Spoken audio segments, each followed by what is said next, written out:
Good afternoon student.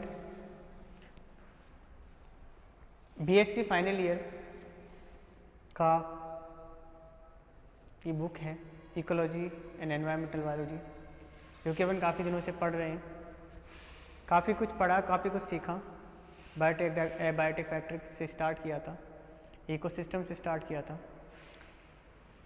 Basically आपके बार बार यही आएंगे, निके भी आएंगी, पॉपुलेशन आएगी, कम्युनिटी आएगी, एनवायरमेंटल गैसेज आएंगी, साइकिल्स हैं। इस तरीके से इन चीज़ों को अपन स्टडी करते हैं। आज अपन देखने जा रहे हैं नाइट्रोजन साइकिल। देखिए क्या होती है नाइट्रोजन साइकिल। अपने एनवायरनमेंट में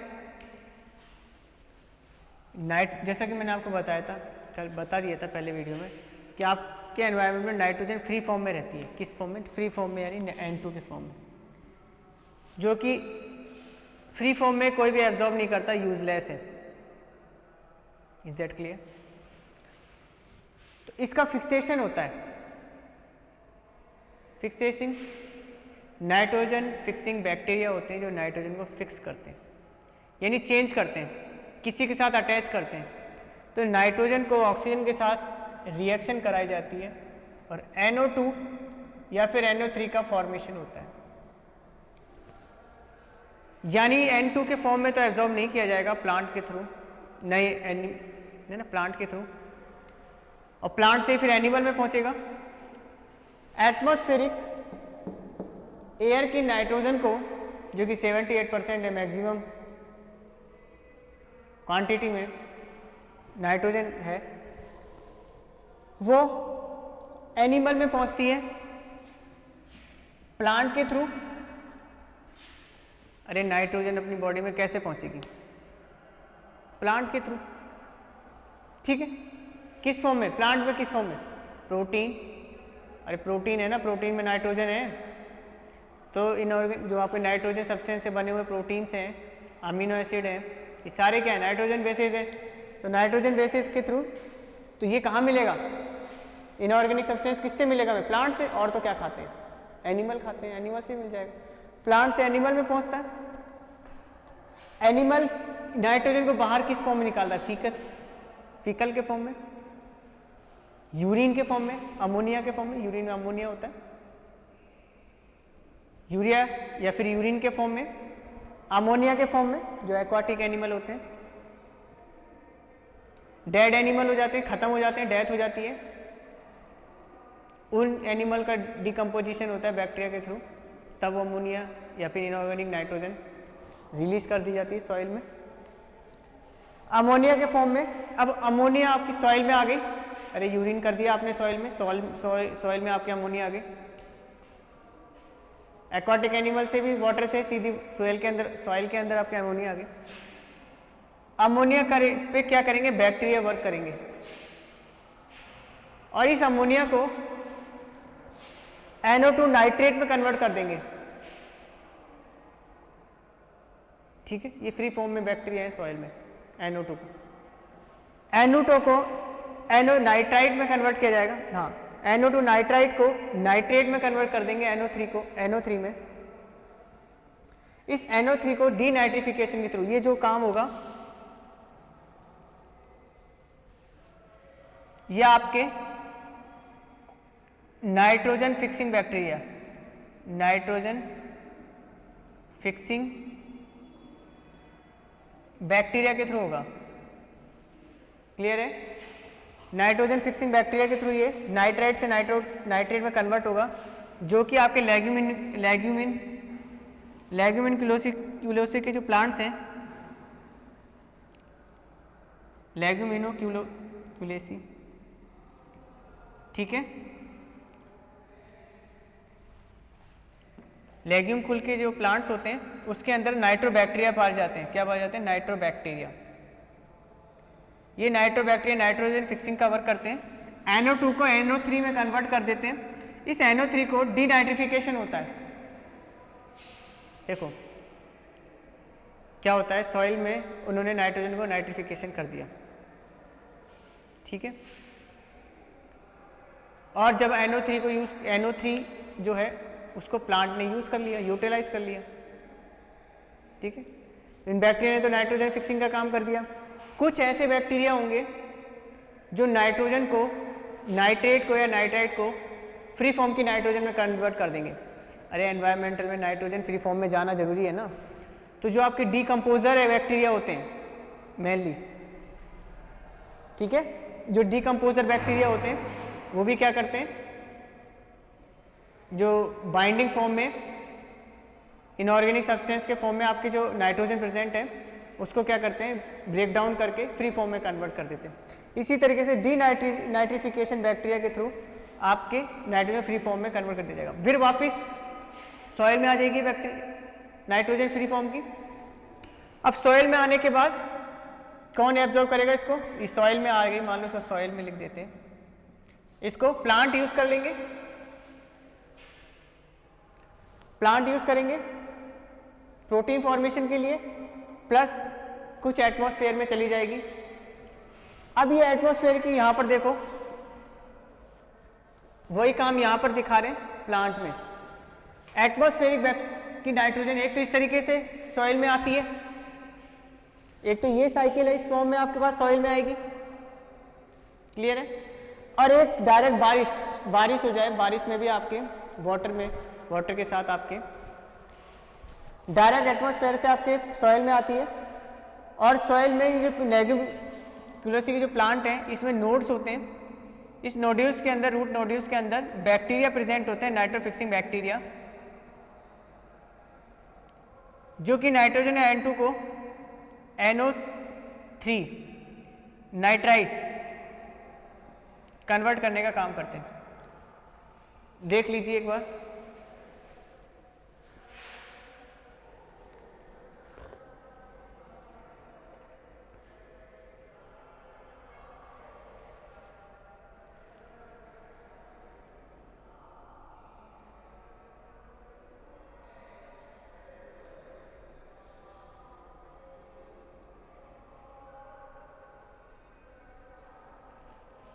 तो रिएक्शन में लिखना कोई ज़रूरी नहीं है, समझ गए होंगे आप आराम से। एटमॉस्फेरिक नाइट्रोजन है एनिमल्स के पास आई, एटमॉस्फेरिक नाइट्रोजन है प्लांट्स के पास आई, ठीक है।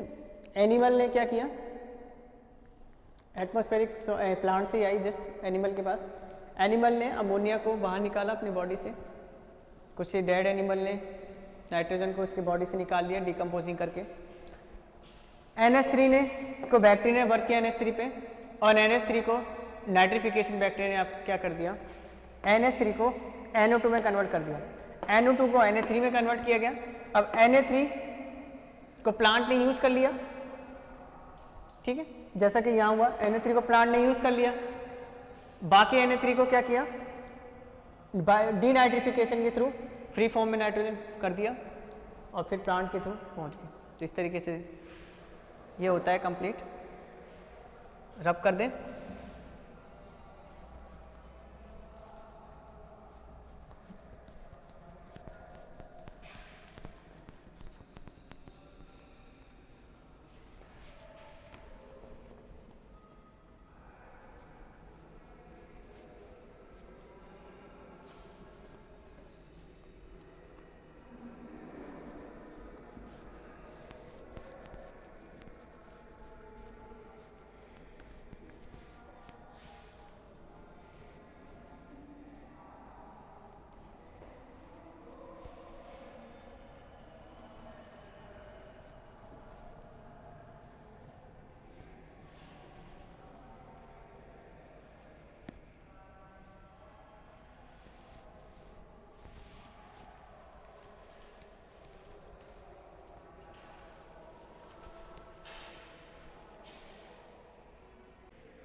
आगे हम पढ़ते हैं BSc थर्ड ईयर का ही आगे का टॉपिक। नाइट्रोजन फिक्सिंग को आज आपने अच्छे से समझ लिया होगा। इकोसिस्टम होम्योस्टेसिस, पारितंत्र समस्थिरता।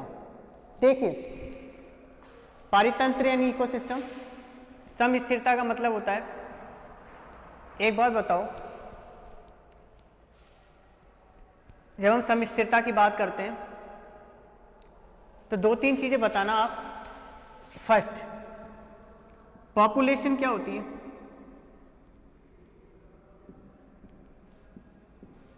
सेकंड। स्पीसीज क्या होती है? पॉपुलेशन। ह्यूमन पॉपुलेशन सुना है?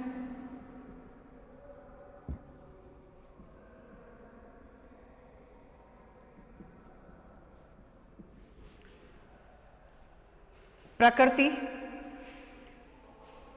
कहते हैं, प्रकृति स्थिरता बनाए रखती है, कांस्टेंट बना के रखती है सभी चीजों को। पॉपुलेशन जब ज्यादा हो जाती है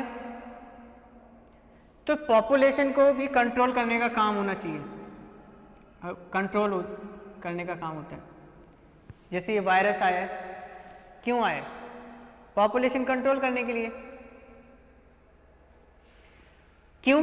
क्योंकि अगर पॉपुलेशन कंट्रोल नहीं, पॉपुलेशन अनकंट्रोलली बढ़ती रही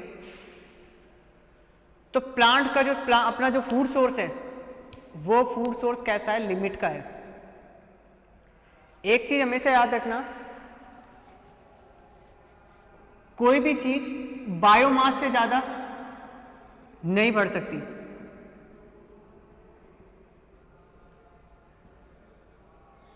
कितनी भी पॉपुलेशन हो जाए, कभी सुना पृथ्वी फट गई हो ऐसे वजन से लोगों के, इतनी पॉपुलेशन होने के बाद भी?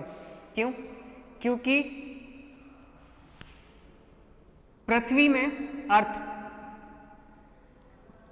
अर्थ के जितने भी इकोसिस्टम के सब्सटेंस है, चाहे वो सॉइल हो, चाहे वो फूड हो, चाहे वो वाटर हो, चाहे वो एयर हो, इन्हीं चीजों से बने होते हैं। फूड सोर्स, वाटर, एयर, ये इंपॉर्टेंट है। इन्हीं चीजों से बनते हैं, इसी में मिल जाते हैं। तो जितने भी एनिमल्स हैं कंप्लीटली बायोमास, वो कैसा होता है? लिमिट का होता है। उसी के अकॉर्डिंग उसी में बनते हैं, उसी में मिलते रहते हैं। यानी ये समझ लो वही बात हो गई कि हमने कोई हमने 1 kg सॉइल ली और उसकी हम 10 गोलियां भी बना सकते हैं, 20 भी बना सकते हैं, 50 भी बना सकते हैं, 60 भी बना सकते हैं, 100 भी बना सकते हैं, 1000 भी बना सकते हैं। छोटी छोटी गीली करके गोलियां बनाए अगर इसकी, तो 10 में भी वही वजन था 1 kg, 20 में भी वही था, 50 में भी, 60 में भी, 1000 में भी वही वजन था ना। यही बायोमास एक तरीके से कह सकते हैं कि पृथ्वी का जो भार है उसी के अकॉर्डिंग रहेगा, चाहे कितनी पॉपुलेशन हो जाए। फिर भी फूड ऑफ रिसोर्स की बात करें तो वो लिमिट का है। क्यों? क्योंकि अपन जब फूड और रिसोर्स की अपन प्लांट की जगह को ऑक्यूपाई करेंगे तो सिंपल सी बात है, फूड सोर्स कम हो जाएगा, और जब फूड सोर्स कम हो जाएगा तो प्रॉब्लम क्रिएट हो जाएगी। इसलिए पॉपुलेशन को कंट्रोल करना। दूसरी चीज, स्पीसीज जो होती है, उस एक्सटेंड स्पीसीज का नाम सुना होगा, यानी नई स्पीसीज आती रहती है, पुरानी जाती रहती है। ये भी नेचर का ही काम है। तो इकोसिस्टम्स होमोस्टेसिस का मतलब होता है कि हर चीज अपने लेवल पे बनी रहे, और उस बनाए रखने के लिए हर चीज अपने कंट्रोल में रहे। प्रकृति के जिसकी पॉपुलेशन जितनी होनी चाहिए उतना हो, फूड सोर्स जितना होना चाहिए इतना, वाटर होना चाहिए इतना, सॉइल होना चाहिए इतना, इको बायोटेक फैक्टर इतने होने चाहिए इतना। ठीक है, ये कंडीशन हो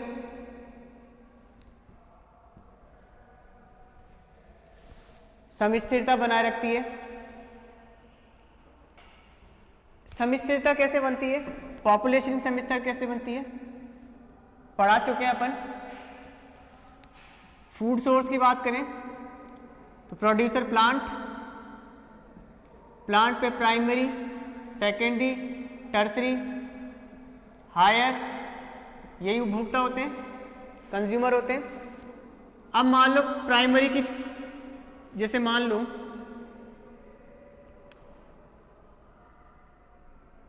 समझो कि रैट है, रैट पे डिपेंडेंसी कैट की, कैट पे डिपेंडेंसी है डॉग की। ठीक है, अब ये डॉग खत्म हो जाए तो कैट की संख्या बढ़ जाएगी, इसकी संख्या इंक्रीमेंट हो जाएगी। इसका सॉल्यूशन क्या है कि डॉग की जो नंबरिंग है उसको कंट्रोल किया जाए, इसको बचाएंगे तो ये इसकी जो नंबरिंग ये कंट्रोल हो जाएगी, इसकी पॉपुलेशन, इसको बचाएंगे तो इसकी पॉपुलेशन कंट्रोल हो जाएगी। ठीक है, यानी दूसरी तरीके से अपन देखें, ये तो फर्स्ट थिंग हो गया कि अगर ये खत्म हो जाए तो इसकी पॉपुलेशन बढ़ जाएगी, पहली थिंग, फर्स्ट एक विचार है first.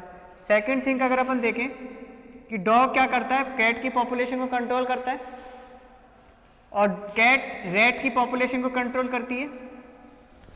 Homeostasis, ecosystem homeostasis, balance बन रहा है। अगर ये नहीं खाएगा तो इस पे डिपेंडेंसी बहुतों की है। फूड वेब पढ़ा है ना, एक एनिमल में बहुत सारे एनिमल्स की डिपेंडेंसी होती है, इसलिए इकोसिस्टम में सभी एनिमल्स का, ये सभी ऑर्गेनिज्म का अपना एक इम्पोर्टेंस होती है। सांप अगर है तो सांप का भी एक इम्पोर्टेंस ही है, स्नेक की भी, तो उनको भी कभी खत्म मत करो, एक्सटेंड मत होने जाओ, क्योंकि कोई भी प्रजाति जब एक्सटेंड होती है तो सेकंड दूसरी प्रजाति या दूसरी जो स्पीसीज है वो अपनी भयानक रूप में आ जाती है, बड़े लेवल पे आ जाती है, उनकी संख्या बढ़ जाती है। फिर प्रॉब्लम, फिर उनकी संख्या बढ़ जाती है तो वो जिस चीज़ पे डिपेंड होते हैं, जिस फूड सोर्स पे डिपेंड होते हैं, उस फूड सोर्स की कमी हो जाती है।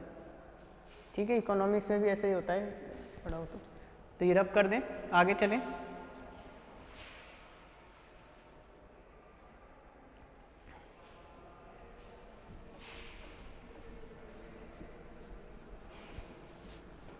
ये तो नॉर्मली बात हुई कि किस तरीके से कंट्रोलिंग होती है population.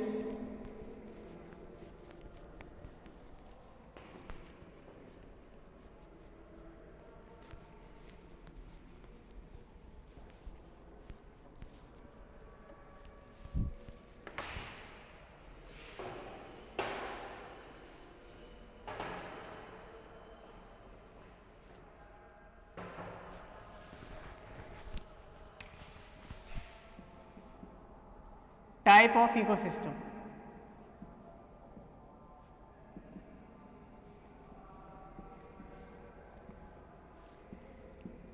Aquatic and terrestrial.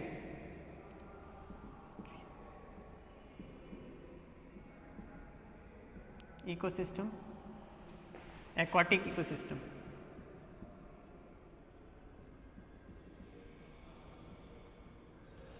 Aquatic में आपके आएंगे फ्रेश वाटर, जिसमें आएगा आपके रिवर, पोंड। सेकंड आएगा आपका मरीन वाटर, जिसमें आएगा आपका ओशियन। ठीक है, टेरेस्ट्रियल में आपके डेजर्ट आ जाएगा,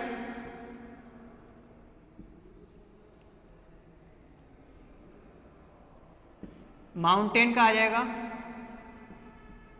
इसके साथ ही आपका कौन सा आएगा, पोल्स का आएगा आपका,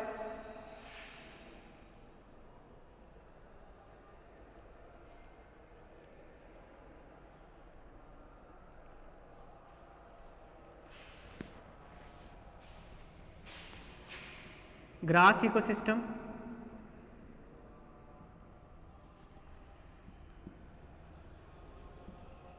माउंटेन का आ जाएगा। ठीक है, इसे डिफरेंट डिफरेंट टाइप के आपके ग्रास लैंड आएगा आपका।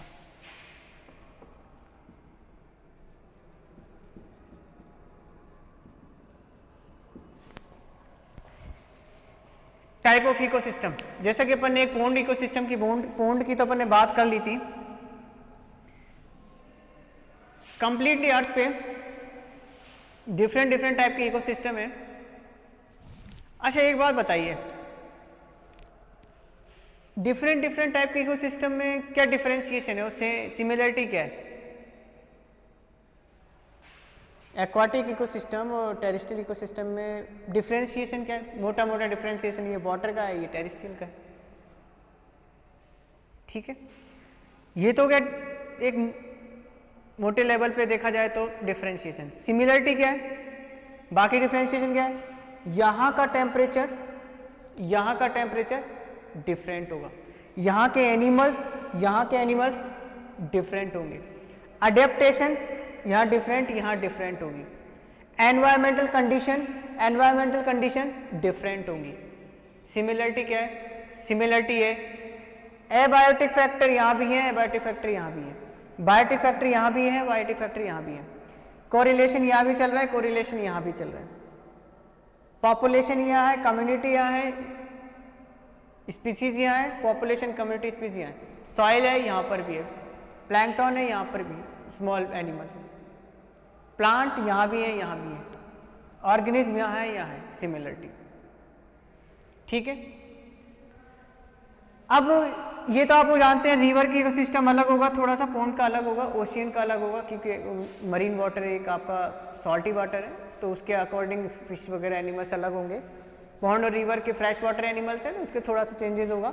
माउंटेन है, थोड़ा सा पहाड़ों का इलाका है, तो वहाँ का थोड़ा सा प्लांट में देखो डिफ्रेंशिएशन दिखेगा आपको, एनिमल्स में डिफ्रेंशिएशन। डेजर्ट एक गर्मी वाला एरिया है। टेम्परेचर, सभी में टेम्परेचर डिफ्रेंशिएशन दिखेगा आपको, है ना, यहाँ टेम्परेचर अलग। ग्रास लैंड की बात करें, यहाँ का थोड़ा सा अलग होगा, प्लांट भी अलग होंगे, एनवायरमेंटल फैक्टर्स भी थोड़े से डिफ्रेंशिएट होंगे। ठीक है, तो इस तरीके से आपके इकोसिस्टम होते हैं। देखिए एक बार,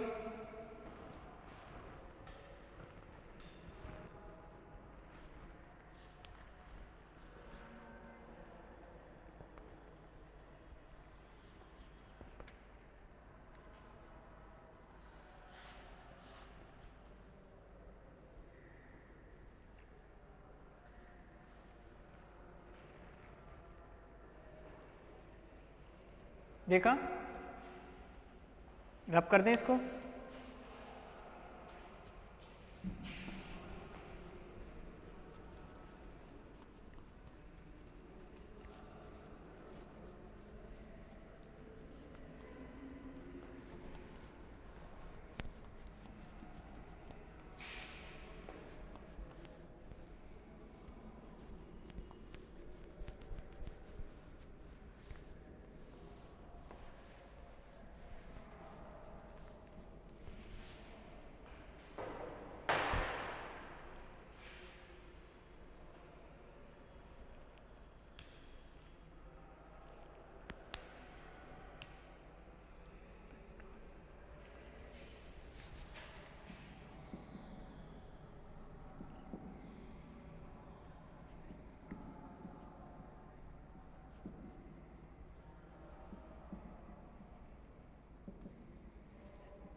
functional aspect of an ecosystem.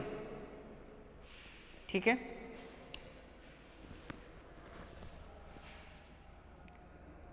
पारितंत्र का कार्यात्मक पहलू।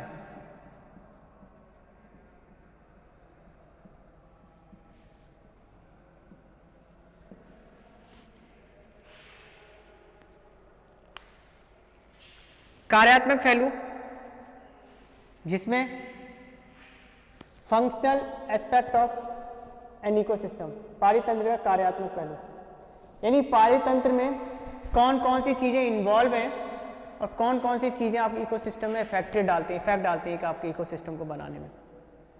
ओके, फर्स्ट आता है आपका एनर्जी फ्लो साइकिल।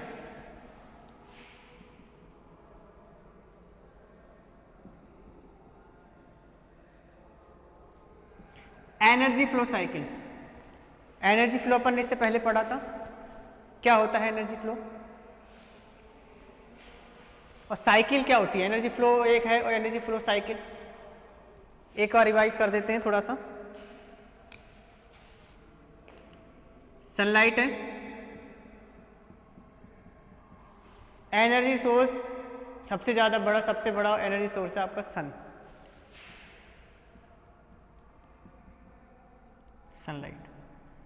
एनर्जी आती है इससे, किस फॉर्म में आती है? फोटोन के फॉर्म में।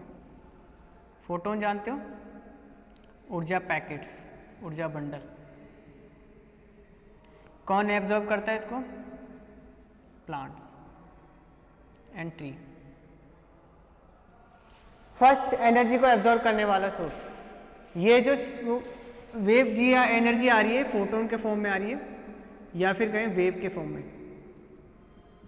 ठीक है। ये आपकी केमिकल एनर्जी में कन्वर्ट हो जाती है, एनर्जी एंटर करके केमिकल एनर्जी कन्वर्ट हो गई। Chemical energy means carbohydrate, protein, lipids, है ना। साइकिल की बात करते हैं तो ये आगे चल के प्राइमरी कंज्यूमर में जाती है, प्राइमरी से सेकेंडरी कंज्यूमर में जाती है, टर्सरी में, फिर हायर में, और इसके बाद फिर डीकंपोजर में, और उसके बाद फिर वापस एनवायरनमेंट में।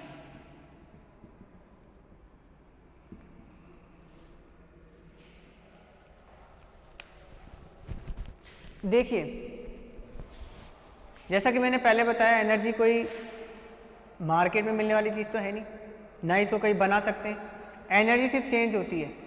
जैसे पंखा है आपका, कि फिजिक्स में पढ़ते हैं, लाइट को आपके इसमें काइनेटिक एनर्जी कह सकते हैं, इसको गतिज ऊर्जा है ना, काइनेटिक एनर्जी में कन्वर्ट हो जाती है, ठीक है। आपकी जो एनर्जी है केमिकल एनर्जी, आप चलते हैं काइनेटिक एनर्जी में कन्वर्ट हो जाती है, कन्वर्ट होती है। तो ये जो प्लांट में जो होती है 100% तो आती नहीं है, 2% आती यूज़ होती है कंप्लीट, बाकी एनवायरनमेंट चली जाती है। फिर इस 2% का 10%, फिर इस 10% का 10%, 10 करके लास्ट में जाके ये डीकम्पोजर के थ्रू एनवायरनमेंट में बिल्कुल ही मुक्त कर देती है, जो बची कुची है वो फ्री फॉर्म में कन्वर्ट कर देती है। तो इस तरीके से फिर एनवायरनमेंट में जाती है, फिर सनलाइट से वापस एनर्जी आती है। तो एक साइकिल का फॉर्म चलता रहता है, ठीक है, क्लियर। प्राइमरी में आपके डिफरेंट टाइप के एनिमल्स आते हैं, ठीक है, और फिर एक्वाटिक एनिमल भी होंगे उसमें, टेरेस्ट्रियल एनिमल्स भी होंगे इसमें, एक्वाटिक, टेरेस्ट्रियल सभी टाइप के एनिमल्स होते हैं, ठीक है। तो इस तरीके से हम इसकी एनर्जी फ्लो साइकिल देखते हैं। देखो एक बार,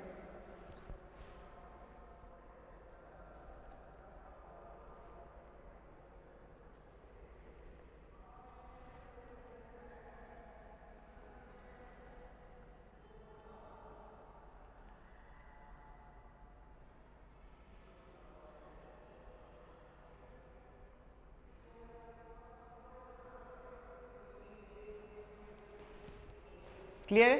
इस ये पारितंत्र कार्यात्मक पहलू है ना, अपन फंक्शनल एस्पेक्ट देख रहे हैं कि कौन कौन से फंक्शनल है। तो एक फर्स्ट ये होता है कि इकोसिस्टम में क्यों ये पढ़ रहे हैं, क्योंकि पौंड का अगर अपन बात करें, जैसे अपन ने ये क्यों पढ़ा, अपन ने ये पहले भी पढ़ा, अब क्यों पढ़ा, अब क्या रिक्वायरमेंट है, क्यों जरूरत पड़ी इस चीज़ को पढ़ने के लिए, इस वाले टॉपिक में इसमें पूछा गया पारितंत्र के फंक्शनल है, किसी भी फंक्शन में इन्वॉल्व हो रही है। तो ये जो एनर्जी फ्लो है ना, जो ये एनर्जी फ्लो हो रहा है, ये डिफरेंट टाइप के इकोसिस्टम इसी तरीके से चलता है। कैसे? एक्वाटिक की बात करें नॉर्मली, और एक्वाटिक में अपन लेते हैं ओशियन की, कौन सा लेते हैं, ओशियन इकोसिस्टम की बात करें, या फिर मरीन इकोसिस्टम में आप रिवर की बात करें, दोनों ही एक्वाटिक हैं। तो प्रोसेस एनर्जी का यही चलेगा। सनलाइट तो वहाँ भी आएगी भाई, तो सनलाइट से सबसे पहले किस पे पड़ेगी, प्लांट्स पे, ग्रीन प्लांट्स पे, ठीक है, एल्गी पे पड़ेगी, ठीक है, ग्रीन एल्गी होंगे, फोटोसिंथेसिस करेंगे, फूड बनाएंगे। फिर जू प्लैंकटन है, छोटे छोटे से जू प्लैंकटन जो ऊपर तैरते रहते हैं, इनको यूज़ करेंगे, ये यूज़ करेंगे, प्लांट खा लेंगे। फिर उनको थोड़ी फिशेज हैं छोटी मोटी, वो उसको अपटेक कर लेंगी। फिर बड़ी फिश है, फिर जो बड़ी शार्क जैसी है वो उसको अपटेक कर लेंगी। तो ये एनर्जी फ्लो एक्वाटिक में चलता रहेगा। फिर डिकम्पोजर भी है वहाँ पे, जब मर जाएंगी तो ऐसा तो है नहीं कि मर के सीधी बाहर आ जाएंगी, बाहर तो नहीं, वही पड़ी रहेंगी पानी में ही, और पानी में डिकम्पोजर आएंगे, बैक्टीरिया आएंगे, डिग्रेड कर देंगे, और वाटर के थ्रू ही आपकी एनर्जी का फ्लो कर चला जाएगा। तो ये एनर्जी को जो ऊर्जा चक्र है, एनर्जी फ्लो है, ये तो अपने एक इकोसिस्टम में, डेजर्ट में भी यही प्रोसेस होगा, माउंटेन में यही होगा, ग्रासलैंड में भी यही होगा, सब जगह ये प्रोसेस चलेगा। सेकंड आता है आपका फूड चेन। अच्छे से जानते हैं आप फूड चेन के बारे में, ठीक है, चाहे आपका एक्वाटिक हो चाहे टेरेस्ट्रियल हो, दोनों पे ही फूड चेन चलती है, बस एनिमल्स डिफरेंट हो जाते हैं, ठीक है। टेरेस्ट्रियल में टेरेस्ट्रियल एनिमल्स होंगे, एक्वाटिक में एक्वाटिक एनिमल्स होंगे, बस डिफरेंशिएशन इतना ही है, बाकी फूड चेन वही है, primary secondary secondary tertiary tertiary higher. क्यों फूड चेन की रिक्वायरमेंट क्यों पड़ी? एनर्जी फ्लो के लिए, एनर्जी के लिए। इस फूड चेन, ये भी तो क्या है, एक फूड चेन ही तो है, फूड चेन ही तो है, फूड चेन में ही तो एनर्जी का फ्लो हो रहा है, फूड चेन में एनर्जी का फ्लो हो रहा है। तो फूड चेन सेकंड है जिसमें एनर्जी के लिए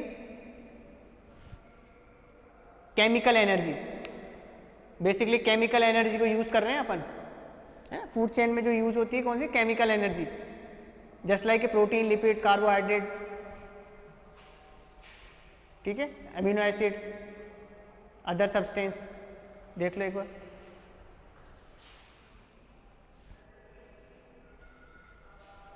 सेकंड फूड चेन हो गई, इसको रब कर दें।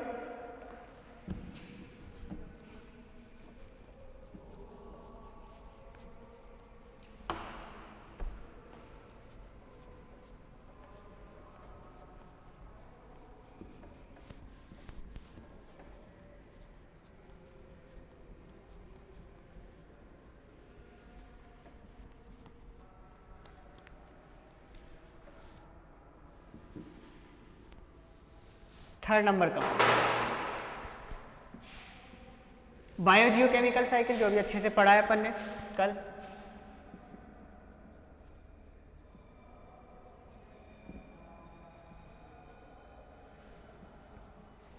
अरे भाई बायोजियोकेमिकल साइकिल भी तो किस में चलती है? इकोसिस्टम में, सभी इकोसिस्टम में। देखते हम तो नॉर्मली पोंड का लेते हैं, पोंड छोटा सा होता है, पोंड इकोसिस्टम।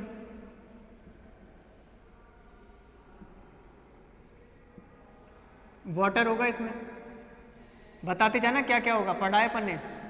जूप्लैंक्टन,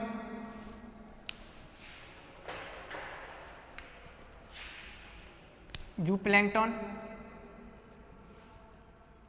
कुछ प्लांट्स, कुछ ऊपर भी होंगे, कुछ ग्रीन प्लांट्स, कुछ नीचे भी होंगे इस तरीके से, ठीक है। सॉइल होगी ये, है ना, बड़ी फिश होंगी,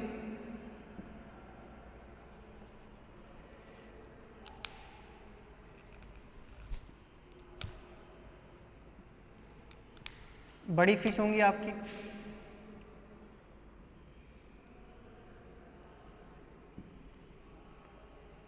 छोटी फिश होंगी इस तरीके से,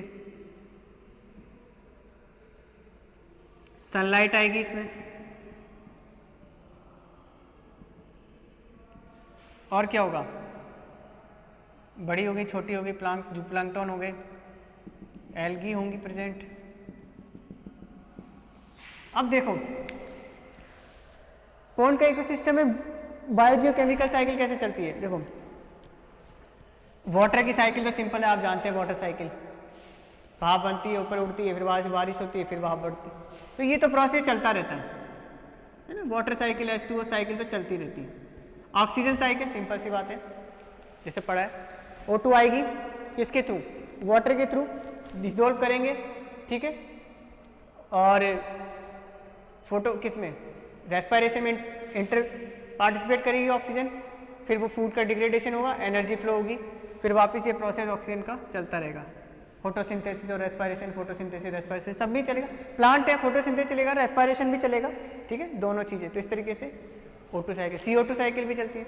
इसके साथ ही फॉस्फोरस, फॉस्फोरस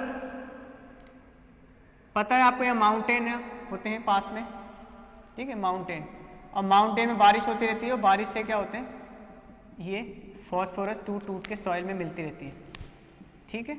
तो इस तरीके से माउंटेन से या सॉइल से फॉस्फोरस आती है, इस तरीके से फिर इसके अंदर मिल जाती है वाटर में, फिर इनके एनिमल्स अपटेक कर लेते हैं, फूड सोर्स ये प्लांट अपटेक कर लेते हैं, प्लांट से फिर एनिमल में चला जाता है और एनिमल से फिर साइकिल के फॉर्म में चलती रहती है।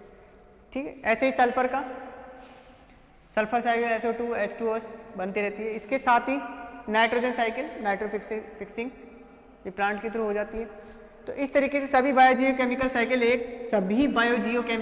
एक इकोसिस्टम में कंप्लीटली इन्वॉल्व रहती हैं। ठीक है, डेजर्ट की भी इकोसिस्टम की अपनी अपनी लाइफ साइकिल, बायोजियोकेमिकल साइकिल चलेंगी। डेजर्ट में भी, टेरेस्ट्रियल में भी, माउंटेन में भी, aquatic में भी, रिवर में, सभी में, पोर्ड में, सभी। ओके, तो रब कर दें इसको, देख लें एक बार।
इसके साथ ही नेक्स्ट आता है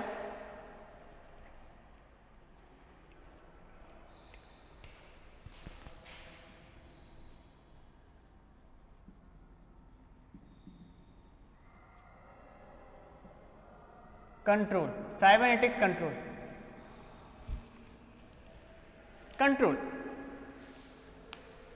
साइबरनेटिक्स कंट्रोल का मीन्स होता है कि आपकी, सुना होगा आपने कि हमने जितना प्रकृति से लिया है हमें अपने को लौटाना पड़ता है।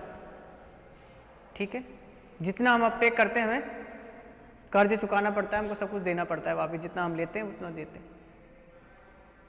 यानी आपने फूड खाया है, खाना खा लिया आपने, दाल चावल रोटी खाई, अब आप सोच रहे हैं लौटाया कहाँ? लौटाया आपने। क्यों? क्योंकि आपका फूड अंदर गया, डाइजेस्ट हुआ, डाइजेस्ट में एनर्जी लगी, उस एनर्जी को भी लौटाना है, तो आपको एनर्जी मिली, आपको एनर्जी के फॉर्म में आपने वो एनर्जी को एनवायरमेंटल को दे दी। फर्स्ट थिंग, जो आपकी केमिकल एनर्जी है, एनर्जी के फॉर्म में आपने बाहर रिलीज कर दी। सेकंड, फीकल के थ्रू, यूरिन के थ्रू कुछ न्यूट्रिएंट्स को आपने बाहर दे दिया। ठीक है, यानी आप ले रहे हैं और वापस लौटा रहे हैं। यानी प्रकृति में आपने देखा होगा नाइट्रोजन हमेशा 78%, O2 हमेशा 21%, CO2 हमेशा 0.03% और अदर 0.01% गैसेज होती हैं। ये हमेशा इतनी क्यों रहती हैं? ना कम होती है ना कभी ज़्यादा होती हैं। ऐसा क्यों? हम रेगुलर ऑक्सीजन लिए जा रहे हैं, CO2 छोड़े जा रहे हैं। CO2 तो बढ़ जानी चाहिए, फिर भी 0.03% CO2 बोलते हैं।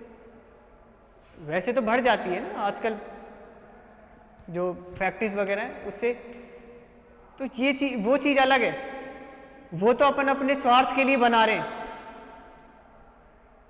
उसको अपन इकोसिस्टम में नहीं लेंगे।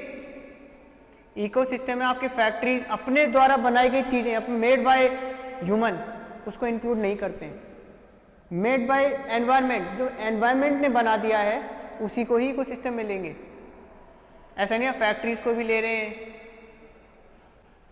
आप अदर चीज़ जो आपने खुद बनाए हैं उन चीज़ों को भी ले रहे हैं, प्लास्टिक को भी ले रहे हैं, जो आपने बनाई है उनको ले रहे हैं। वो नहीं, जो कुदरत ने बना के दी है उनकी बात करेंगे। ये तो अपन बना के उस कुदरत के साथ खिलवाड़ करते हैं। ठीक है, CO2 को बढ़ा रहे हैं अपन, गाड़ियाँ चला, गाड़ी कुदरत ने थोड़ी दी, तो हमने बनाई है, तो CO2 तो बढ़नी। नॉर्मल वे में, नॉर्मल जैसे आप फॉरेस्ट में देखें तो वहाँ पर CO2 और O2 का जो कॉम्बिनेशन है, जो उसका परसेंटेज है, वो हमेशा बस सेम रहता है। क्यों? वहाँ कोई जानवरों ने कुछ बना के नहीं कुछ छेड़छाड़ की है। तो नॉर्मली कंडीशन में 78-21% में रहता है। तो जितना हम लेते हैं उतना ही हम लौटा देते हैं, ठीक है, चाहे वो एनर्जी के फॉर्म में हो, चाहे वो आपके फूड के फॉर्म में हो, ठीक है। इस तरीके से अपन इसको कंट्रोल करने का काम करते हैं। ये अपन ही नहीं, एनवायरमेंटल भी अच्छे से कंट्रोल करना जानता है ना। तो थोड़ा सा ध्यान रखें, एनवायरमेंटल के प्रति सजग रहें, क्योंकि अपन बैलेंस बिगाड़ेंगे तो 100% कुदरत अपना बैलेंस बनाने के लिए क्या क्या करेगी वो आप सब जानते हैं। जब कुदरत कि देखो हमेशा बैलेंस तो बना रहेगा, बैलेंस तो बनना ही 100% बनना है, ठीक है। और बैलेंस बिगाड़ेंगे, एनवायरनमेंट की किसी पॉपुलेशन की बैलेंस बिगाड़ते हैं, किसी जाति को एक्सटेंड करते हैं, तो उसका खामियाजा अपन को भुगतना पड़ता है, ठीक है। तो इस तरीके से ये हो गया आपके। आगे देखते हैं अपन,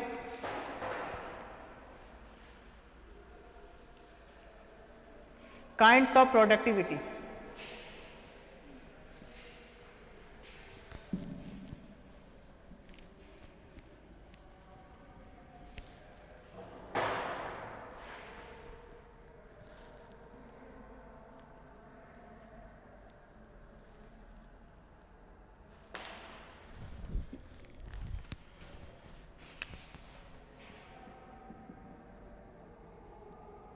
प्रोडक्टिविटी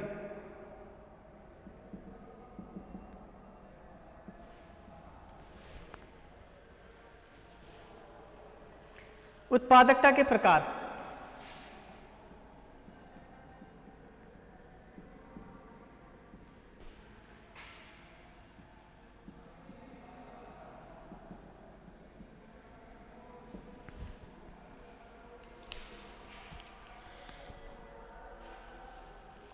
ये 3 प्रकार के होते हैं आपके।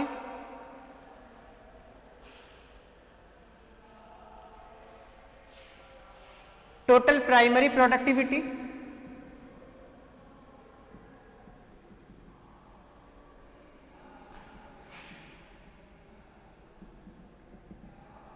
Net primary productivity,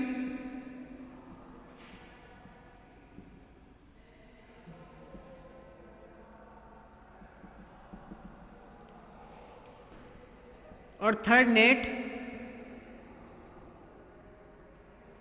community productivity.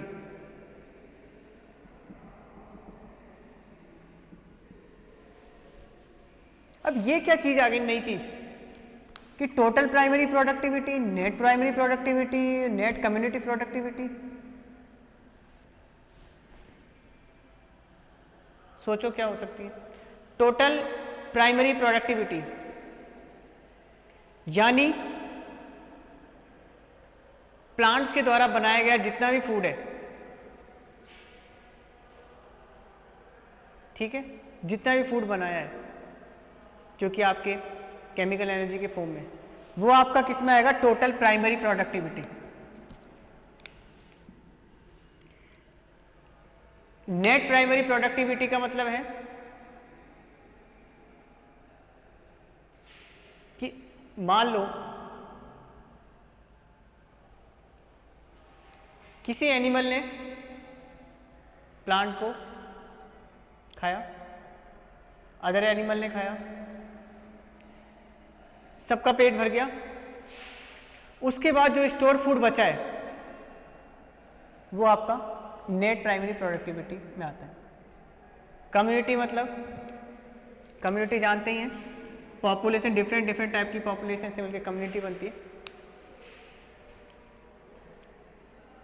तो कितने लोगों ने प्रोडक्ट को कंज्यूम किया जो उनके एनर्जी के फॉर्म में स्टोर है, वो आपके कम्युनिटी के अंदर आता है, ठीक है।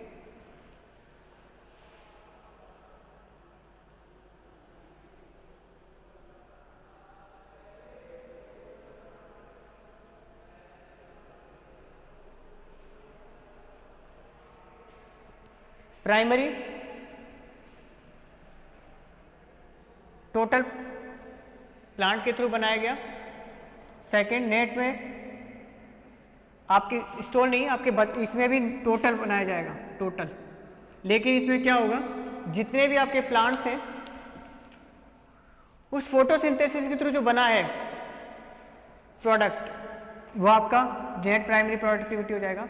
नेट कम्युनिटी प्रोडक्टिविटी में क्या होगा, सभी ने फूड अपटेक कर लिया, उसके बाद जो बचा हुआ फूड है कम्युनिटी में स्प्रेड होने के बाद फूड का जो बचा है वो नेट कम्युनिटी प्रोडक्टिविटी कहलाता है। तो आज के लिए बस इतना ही, कल आगे अपन डिस्कस करेंगे इसी चैप्टर का आगे का पॉइंट, ठीक है, देखना एक बार। Okay, thank you.